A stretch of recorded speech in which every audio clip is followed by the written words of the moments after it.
आज इस वीडियो में आपके लिए कुछ और महत्वपूर्ण अभिक्रियाएं लेके आया हूं।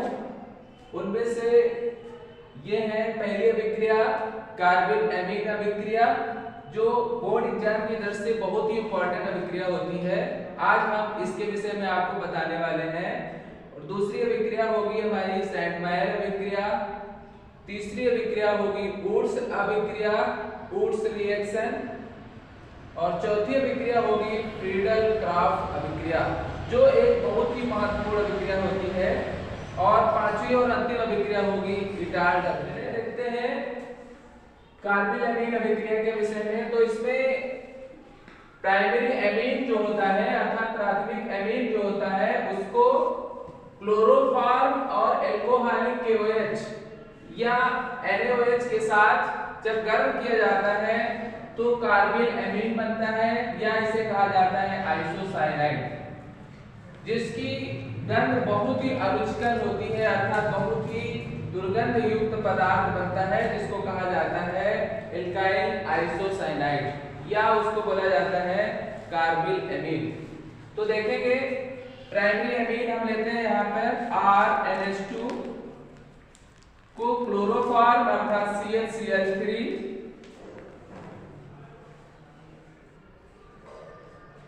और एल्कोहलिक KOH, जो KOH लेते हैं या NaOH लेते हैं वो एल्कोहलिक होना चाहिए।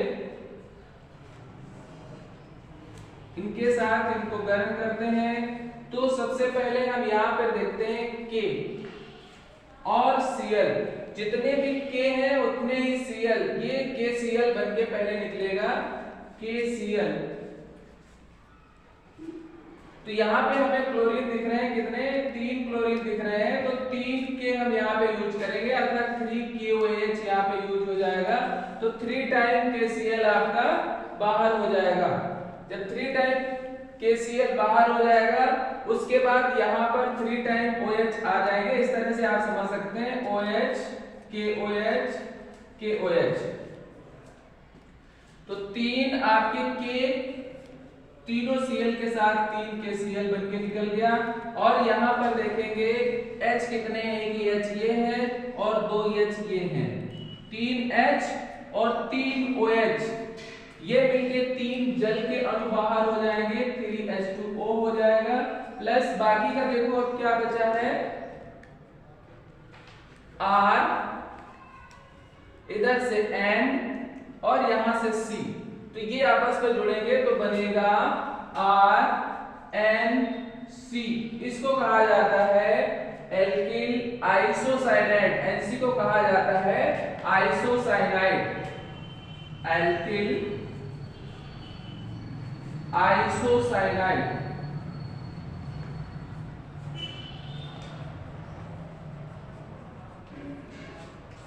या एल्किल कार्बिल एमीन भी इसको कहा जाता है। तो एक एग्जांपल के माध्यम से हम दोबारा एक उदाहरण आपको दे रहे हैं, एग्जांपल दे रहे हैं, जिससे और थोड़ा अच्छा समझ में आ जाएगा। R की जगह अगर हमने लिया यहाँ पर CH3NH2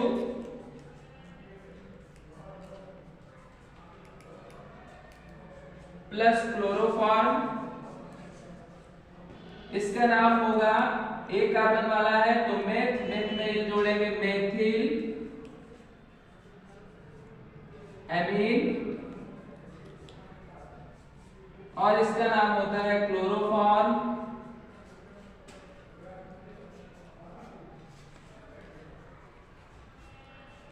या trichloromethane plus potassium hydroxide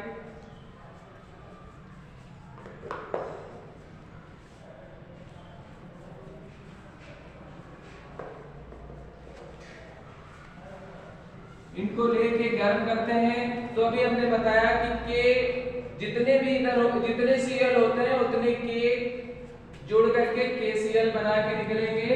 KCl अर्थात पोटेशियम क्लोराइड। कितने Cl है यहाँ पर 3 है, तो 3 K हमको चाहिए, तो 3 KOH हम यहाँ पे ले लेते हैं। तो ये 3 टाइम KCl आपका बाहर हो जाता है। ये होता है पोटेशियम क्लोराइड।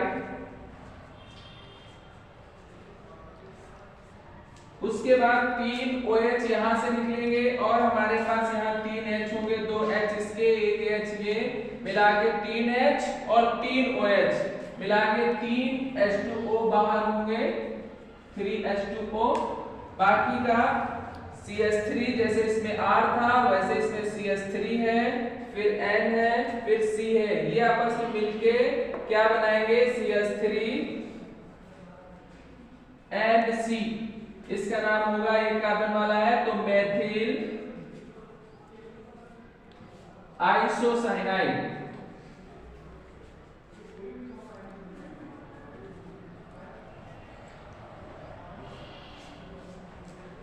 इस अभिक्रिया का एक और उपयोग होता है, इस अभिक्रिया के माध्यम से हम प्राइमरी एमीन का परीक्षण भी कर सकते हैं। यह अभिक्रिया केवल प्राइमरी अमीनों में ही होती है, द्वितीयक और तृतीयक अमीनों में नहीं होती है। इस अभिक्रिया के द्वारा एमीन्स का परीक्षण भी किया जाता है। अभिक्रिया पे चलते हैं। दूसरी हमारी अभिक्रिया है सैंडमायर अभिक्रिया, जो हेलोबेंजीन बनाने की एक बहुत ही महत्वपूर्ण अभिक्रिया होती है और अक्सर बोर्ड एग्जाम्स में पूछ भी जाती है।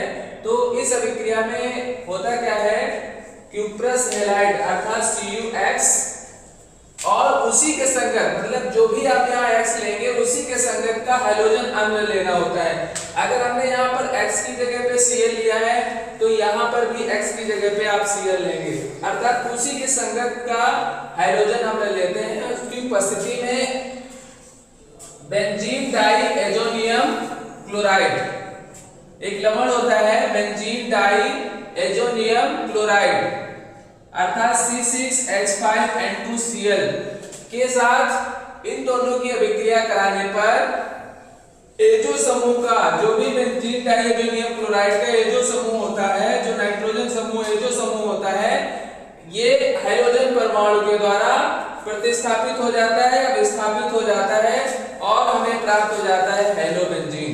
अगर हमने हाइड्रोजन अम्ल में Cl लिया है तो हमें प्राप्त होगा क्लोरोबेंजीन, अगर हमने Br लिया है तो हमें ब्रोमोबेंजीन प्राप्त हो जाएगा।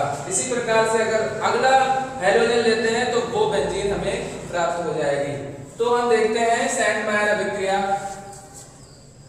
तो सबसे पहले हम बेंजीन डाई एजोनियम क्लोराइड अर्थात C6H5N2Cl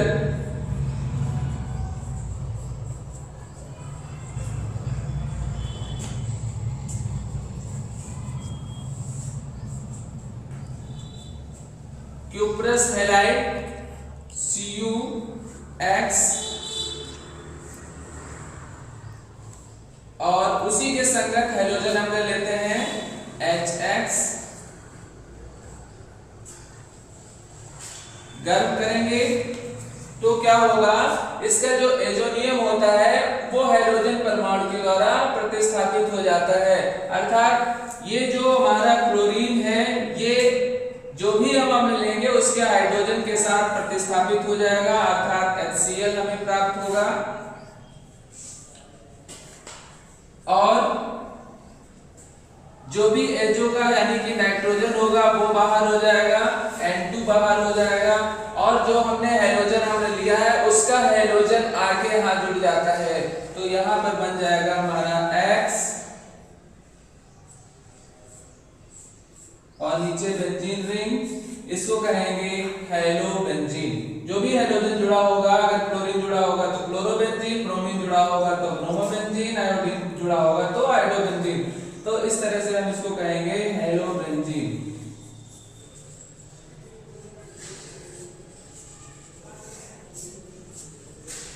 इसी प्रकार से हम एक और एग्जांपल लेके देखते हैं C6H5N2Cl। C6H5 को बेंजीन रिंग के रूप में भी हम लिख सकते हैं, बेंजीन C6H5, यहाँ के हाइड्रोजन को हटा के N2 और Cl, इस तरह से benzene diazonium chloride cuprous chloride. जब क्यूप्रस क्लोराइड लेंगे तो उसी के संगत का हाइड्रोजन अम्ल लेंगे हम HCl, गर्म करेंगे तो हो जाएगा N2 और Cl। ClH के साथ निकल जाएगा और N2 गैस के रूप में निकल जाएगा, अर्थात HCl और N2 दोनों बाहर हो जाएंगे, नाइट्रोजन बाहर हो जाएंगे और ये क्लोरीन आके यहाँ पे जुड़ेगा, अर्थात बन जाएगा Cl, नीचे बेंजीन रिंग, इसको हम क्या बोलेंगे, क्लोरोबेंजीन। क्लोरोबेंजीन बनाने की एक बहुत महत्वपूर्ण विधि होती है।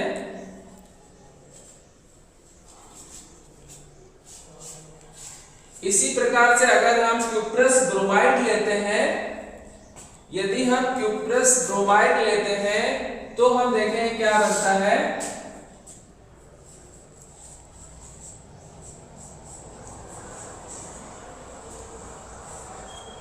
CuBr, तो उसी के संगत का हम हाइड्रोजन अम्ल लेंगे, अर्थात HBr, तो क्या निकलेगा, सबसे पहले HCl प्लस नाइट्रोजन और ब्रोमीन आके यहाँ पे जुड़ेगा, अर्थात बन जाएगा आपको Br, बेंजीन रिंग, अर्थात ब्रोमोबेंजीन।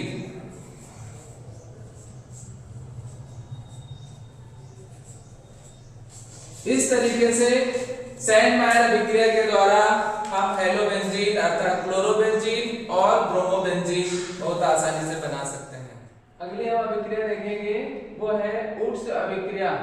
इस अभिक्रिया में एल्काइल हैलाइड अर्थात RX की सोडियम धातु से शुष्क ईथर अर्थात ड्राई ईथर की उपस्थिति में कराने पर एल्केन बनता है, एल्केन। तो एल्किल हैलाइड अर्थात RX, X की जगह पे कोई भी हम हैलाइड यहाँ पर यूज कर सकते हैं। एल्किल हैलाइड की जब क्रिया सोडियम धातु से शुष्क ईथर की उपस्थिति में कराते हैं तो हमें मिलता है एल्केन। सोडियम धातु से क्रिया होती है और ड्राई ईथर यहाँ पर उपस्थित रहता है, शुष्क ईथर। तो होता क्या है, सोडियम हैलाइड को अपनी तरफ आकर्षित करके NaX बना देता है, अर्थात ये दोनों आपस में जुड़ करके NaX बनाएंगे, ये जुड़ जाएगा और R यहां से मुक्त हो जाएगा। इसके लिए एक और R हमको जरूरत पड़ेगी, तभी ये किसी से जुड़ेगा अर्थात यौगिक बनाएगा। तो यहाँ पर 2 Na हम लेते हैं और 2 एल्किल हैलाइड लेते हैं, तो दोनों X 2NaX बना के निकलेंगे और R और दूसरा वाला R ये आपस में दोनों जुड़ के एल्केन बना देंगे, अर्थात R सिंगल बॉन्ड R ये बन जाएगा। इसको क्या कहेंगे, एल्केन। एक एग्जाम्पल के माध्यम से हम इस अभिक्रिया को समझेंगे।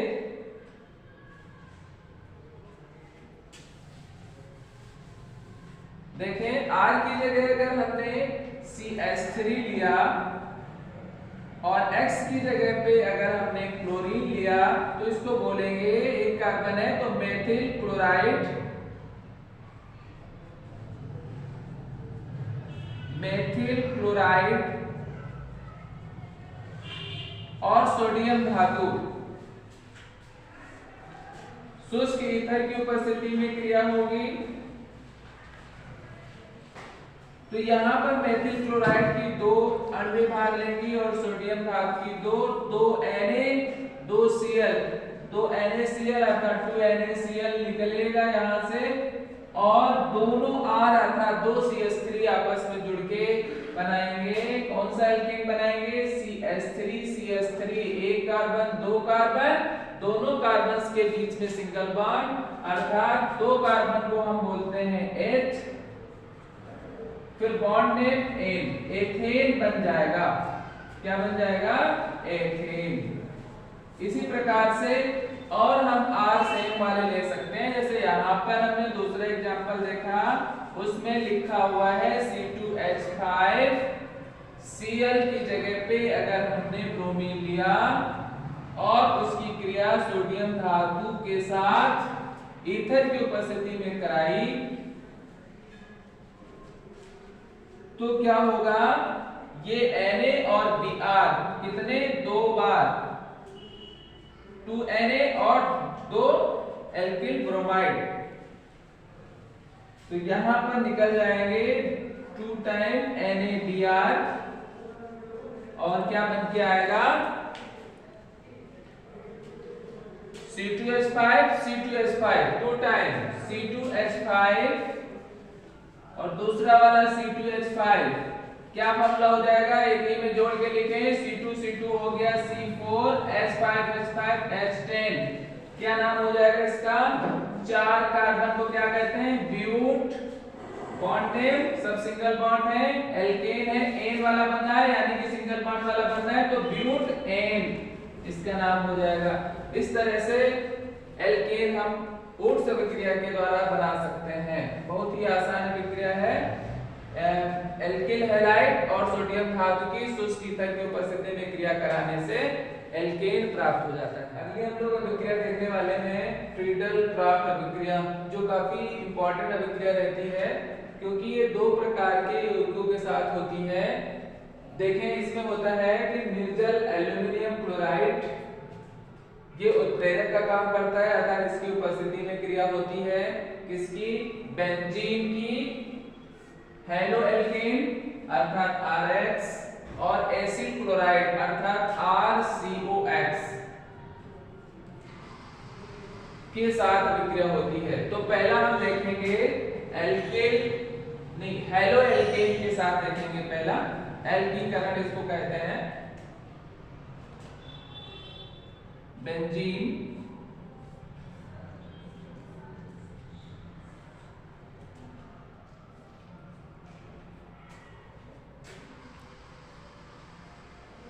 R की जगह अगर हम CH3 लेते हैं, Cl, इसको बोला जाएगा मेथिल क्लोराइड,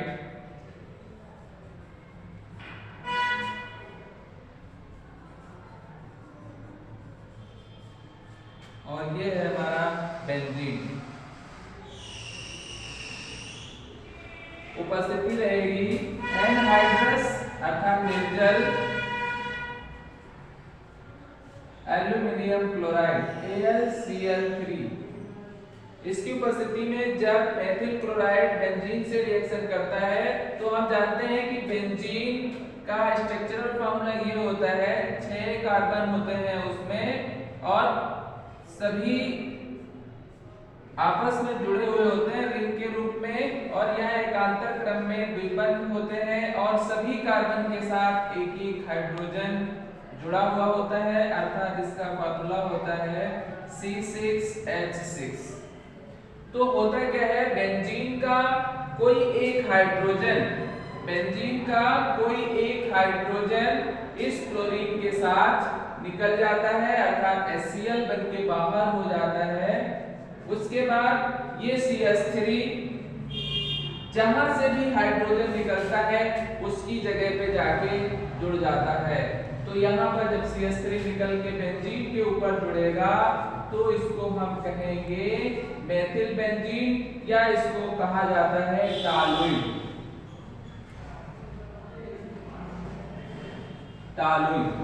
इसका नाम होता है टॉलुइड। इसी प्रकार से दूसरी हम अभिक्रिया देखते हैं एसिड क्लोराइड के साथ जब किया जाता है तो उसको एसिडीकरण कहते हैं। तो बेंजीन की क्रिया, कोई एक एसिड क्लोराइड R की जगह हमने चलो इसमें CH3 लिया, तो इसमें भी CH3COCl लेते हैं अर्थात एसिटिल क्लोराइड।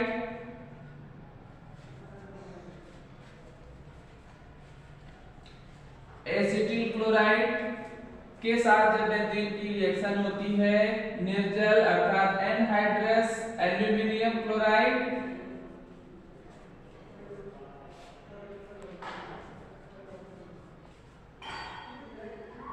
तो वही प्रक्रिया यहाँ पर भी होगी कि किसी भी बेंजीन के किसी भी कार्बन का एक हाइड्रोजन उसके हैलाइड के साथ अर्थात क्लोरीन के साथ बाहर निकल जाएगा, अर्थात HCl बनके अर्थात हाइड्रोक्लोरिक एसिड बनके निकल जाएगा।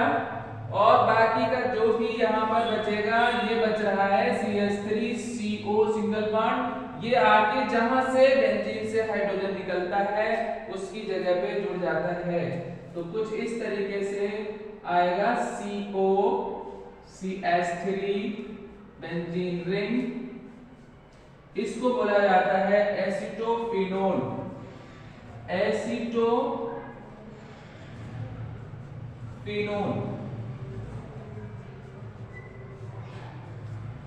ये अभिक्रिया बहुत ही इंपॉर्टेंट है क्योंकि इस अभिक्रिया में दो अलग अलग प्रकार की रिएक्शंस होती हैं, इसीलिए इसे बहुत महत्वपूर्ण अभिक्रियाओं के अंतर्गत गिना जाता है। अगली अभिक्रिया है हमारी इटाल्ट अभिक्रिया। इस अभिक्रिया में टॉलुइन अर्थात C6H5CH3, इसको टॉलुइन बोलते हैं। टॉलुइन की कार्बन टेट्राक्लोराइड अर्थात CCl4 विलयन में क्रोमिल क्लोराइड अर्थात CrO2Cl2 के साथ क्रिया कराने पर एक संकर यौगिक का अवक्षेप प्राप्त होता है, जिसे जल द्वारा अपघटित करने पर अर्थात उसमें जल मिला देने के बाद हमें प्राप्त हो जाता है बेंजल्डिहाइड। अर्थात इटाल्ट अभिक्रिया के द्वारा हम C6H5CHO अर्थात बेंजल्डिहाइड प्राप्त करते हैं। तो देखेंगे टॉलुइन की कार्बन टेट्राक्लोराइड विलयन में क्रोमिल क्लोराइड के साथ क्रिया कैसे होती है। ये है हमारा CH3 बेंजीन रिंग नीचे, तो इसको बोला जाता है टॉलुइन। इसकी क्रिया क्रोमिल क्लोराइड अर्थात CrO2Cl2 कार्बन टेट्राक्लोराइड विलयन में रखा जाता है। तो यहाँ पर इसके दो हाइड्रोजन निकल जाते हैं और इसके साथ जुड़ते हैं, एक संकर यौगिक बनाते हैं।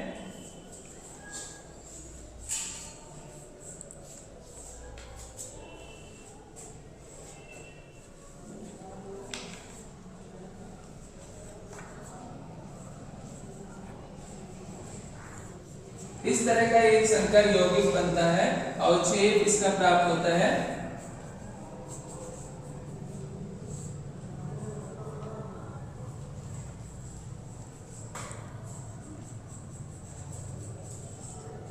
जिसका पुनः जल अपघटन करा दिया जाता है।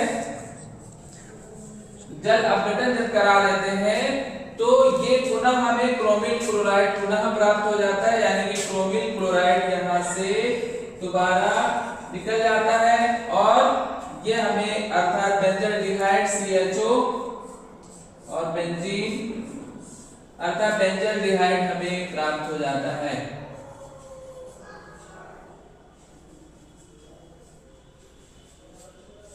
इस तरीके से इटाल्ट अभिक्रिया के द्वारा हम बेंजल्डिहाइड प्राप्त कर सकते हैं।